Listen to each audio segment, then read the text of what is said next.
katanat puli puthi jong ka sorkar jilla ha kasngi balang kalarai ban sapen bena da kawai pat kapor na kabenta ki diki samla ki baklem yo satya ban wan thaw ya ke exam class 10 ne 12 na kadau covid ya kanil apan bena du menteri katanat puli puthi ka jilla balak men rumboi ha kasngi balang department bat ka embos ha ka dingi bat ki exam ki basa bat ya kitu ki candidate ki bampat la ban pindep ya ke exam jongki na kadau ba ki don hapo containment zone dan in contact bat kini ki bayo positif tekat pun ko record jongi ke bangi don na mata ka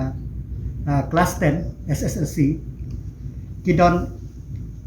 live sound ki candidate ki badu ya exam baro bom yok manile bat nyok samut ki badu ya kawe na analai teli ki exam yakine baro ka embus kan sa kondok yak exam na kabenta kine kabaar na kabenta ki cluster HSSLC kiba do banile exam kawe na analai na saw kamot kidon kendai farngut bat kibadu banile baro kidon khasan ngut kini kilom habaro state ta yakine ru ngila decide ngila rai bangin pelong biang yaka exam na unta kini kibadu ban yale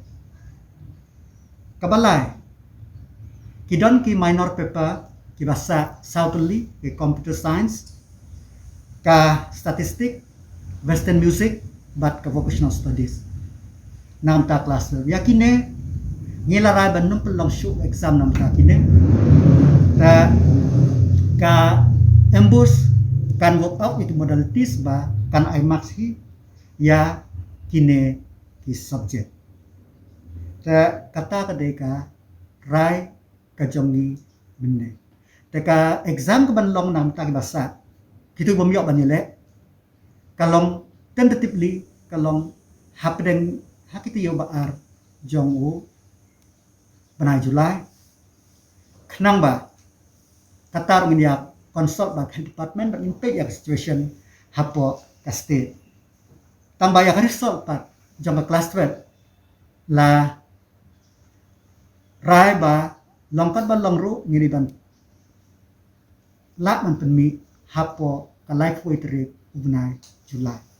kini kide ki rai jini benta ta ya tarik ban pelong ya ki exam ki basa no ban pelong ki modalities kin sa ka embus kan sa wanra kan sa issue ya notification